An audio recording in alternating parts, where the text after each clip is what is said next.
Nous revenons avec notre deuxième numéro sur la Pâque et aujourd'hui nous sommes dans les livres toujours d'Exode, le chapitre 11, le 4e verset. La Bible déclare, Moïse dit, « Ainsi parle l'Éternel, vers le milieu de la nuit, je passerai au travers de l'Égypte. Et tout le premier-né mourront dans le pays d'Égypte, depuis le premier-né de Pharaon assis sur son trône jusqu'au premier-né de sa servante qui est derrière la mêle et jusqu'au premier-né des animaux. » Alors nous allons comprendre que avant de manger la Pâque, il y a quelque chose de mystérieux qui s'est passé en Égypte. Il est vrai que le Seigneur Dieu, dans sa multiple manière d'agir, il avait puni l'Égypte par les 10 plaies. Il a frappé l'Égypte des poux, l'eau s'est transformée en sang. Il y a eu beaucoup de plaies, mais malgré cela, Pharaon était incapable de pouvoir libérer le peuple de Dieu. Il était incapable de pouvoir libérer le peuple d'Israël. Jusqu'à ce que la dernière plaie a intervenu. Mais cette fois-là, la dernière plaie était différente de toutes les autres plaies qui ont précédé. Et ici, il s'agissait maintenant de la mort des premiers-nés. C'est ainsi que le Seigneur parle à Moïse et dit à Moïse et à Aaron qu'aujourd'hui, cette nuit, je ferai venir l'ange de l'Éternel sur le pays d'Égypte et il fera mourir tous les premiers-nés du pays d'Égypte, depuis les premiers-nés de Pharaon jusqu'au premier-né de sa servante et même des premiers-nés de bêtes. Nous allons comprendre qu'après la mort des premiers-nés, Pharaon était contraint de faire partir le peuple de Dieu. Il était contraint de libérer le peuple de Dieu. Mais là, ça pousse maintenant notre intrigue. Nous nous posons maintenant la question de savoir pourquoi est-ce que Pharaon libère le peuple de Dieu seulement à la mort de premier-né. Pour répondre à cette question, nous allons interroger la Bible. Là, nous sommes dans les livres de Josué, chapitre 6, le verset 26. La Bible déclare que celui qui se lèvera pour rebâtir Jéricho sera maudit et il posera le fondement de la muraille au prix de son fils aîné. Nous comprenons par là que le Seigneur est en train de s'adresser à Jéricho. Il dit ceci, que quiconque s'élèvera pour rebâtir le mur de Jéricho sera maudit. Et il posera le fondement de sa muraille au prix de son premier-né. Là, nous comprenons d'emblée que le premier-né n'est rien d'autre que le fondement. Je suis dans le plan de la révélation. Le premier-né ici, c'est le fondement. Le premier-né, c'est celui-ci là qui tient même la maison. Voilà même pourquoi la Bible déclare qu'une véritable maison n'est pas bâtie sur les sables, mais une véritable maison, il est bâti sur le fondement. Donc le premier-né, c'est le fondement. Le premier-né, c'est celui qui tient une maison. Voilà même à la manière des hommes. Lorsque nous regardons dans nos foyers, la plupart des temps, l'homme le plus important à qui est figé tous les regards de la famille, c'est souvent sur le premier-né. Voilà pourquoi le Seigneur il savait que pour déstabiliser Pharaon, pour déstabiliser l'Égypte, il aurait dû toucher le premier-né. C'est ainsi qu'à la mort du premier-né, le peuple égyptien dit non, il s'en est de trop. Nous devons laisser partir le peuple des Hébreux. Les Israélites doivent partir.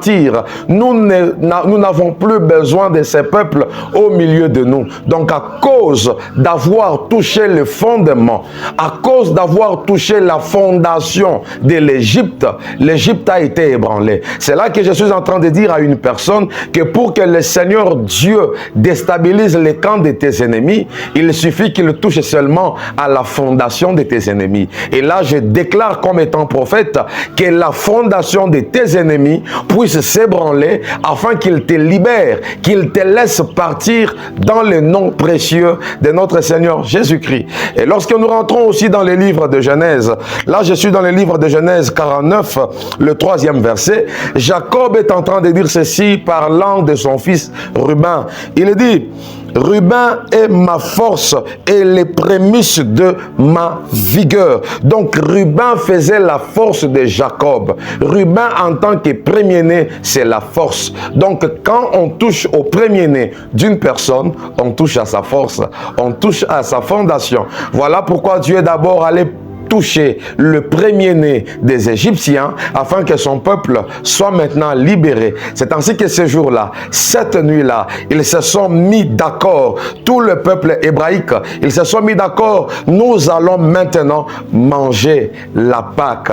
Nous allons maintenant manger un agneau. Et lorsque nous lisons la Bible dans le livre de Exode chapitre 12, le verset 3, la Bible déclare que parlez à toute l'assemblée d'Israël et dites, les 10e jour de ces mois, on prendra un agneau pour chaque famille, un agneau pour chaque maison. Alors, ici, le Seigneur Dieu est en train maintenant de donner des instructions. Pour sortir, le Seigneur fixe même le jour de la sortie.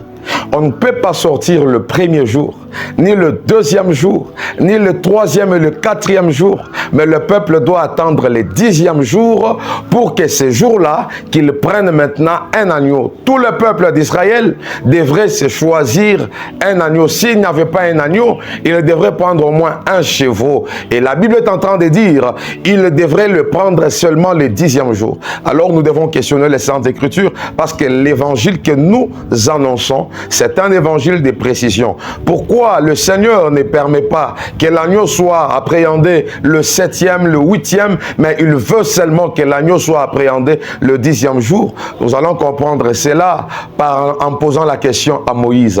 C'est ainsi que lorsque Dieu désire donner la loi à Moïse, l'Éternel n'a pas donné 5 lois, mais l'Éternel a donné 10 lois. Les 10 lois que Dieu a données à Moïse représente l'amour parfait, l'amour total que Dieu a donné, que Dieu a accordé à son peuple.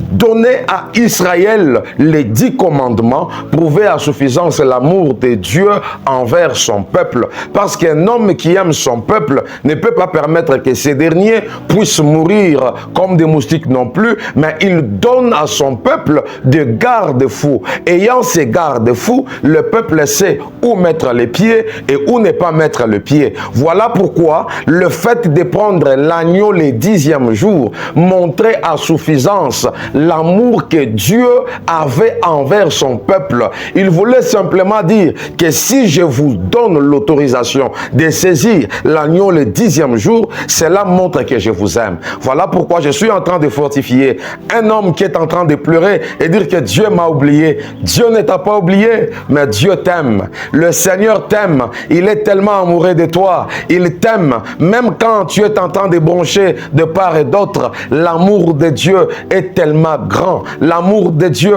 est insondable. Nous avons un Dieu qui nous aime malgré nos défauts. Voilà pourquoi il s'est choisi un jour, le 10e jour. Il parle au peuple d'Israël et il leur dit, vous prendrez un agneau le 10e jour. Vous le saisirez, mais vous garderez cet agneau pour examen pendant 4 jours. C'est-à-dire le 14e jour, c'est le jour où l'agneau devrait être immolé. Alors, je suis en train de dire à une personne que le véritable agneau qui devrait être pris le 10e jour n'est rien d'autre que la représentation de la personne de Jésus-Christ, parce que la loi, c'était juste l'image des choses à venir. La réalité de la loi est dans la personne de Jésus. Donc, l'agneau qui devrait être pris, c'est la personne de Jésus. Quelqu'un peut me poser la question, mais comment l'agneau peut représenter la personne de Christ?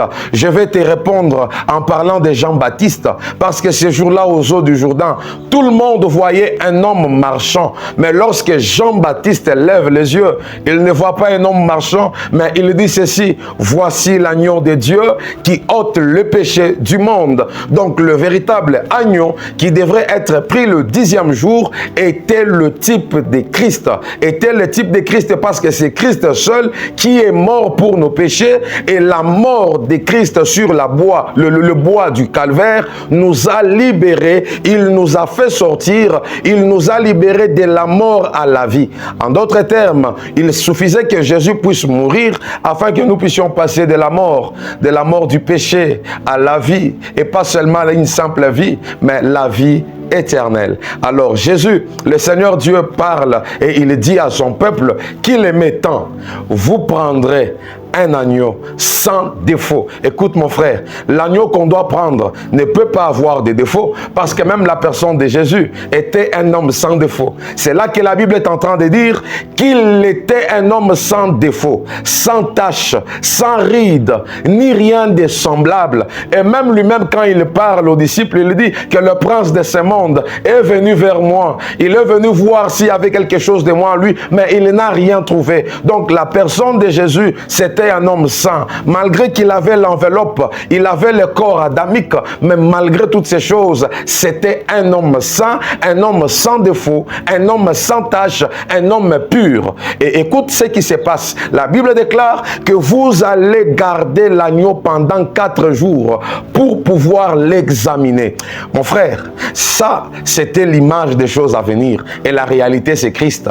Voilà pourquoi lorsque Christ est venu dans le monde, avant qu'il ne soit crucifié à la croix des Calvaires, lui, comme le véritable agneau, il a été inspecté par 4 personnes. C'est ainsi qu'il est passé par les mains de Anne, il est passé par les mains de Caïphe, il est passé par les mains de Hérode et il est passé par les mains de Pilate, jusqu'à tel point où Pilate a dit « Non, je me lave les mains parce que cet homme que vous accusez à tort, je n'ai rien trouvé de mal en lui. Il est l'agneau par excellence. » La personne de Jésus, c'est l'agneau pascal par excellence qui a été trouvé sans défaut, qui a été trouvé sans tache, qui a été trouvé sans péché. Et c'est cet agneau qui était sans péché, qui devrait prendre ta place, qui devrait prendre ma place et mourir afin que nous soyons sauvés. Voilà pourquoi j'ai dit à une personne, tu n'as plus droit de te culpabiliser parce qu'il y a un homme qui est mort à ta place. Il y a un homme qui a pris ta place. Il y a un homme qui a pris ton parti. Il y a un homme qui s'est donné la mort afin que toi, tu aies la vie. Jésus, c'est notre agneau pascal. Que la grâce de Dieu vous localise. Nous allons nous revoir prochainement dans un tout nouveau numéro, toujours sur la Pâque, et nous allons encore découvrir beaucoup d'autres très bonnes choses. Que la grâce de Dieu localise tout un chacun de nous. Soyez bénis.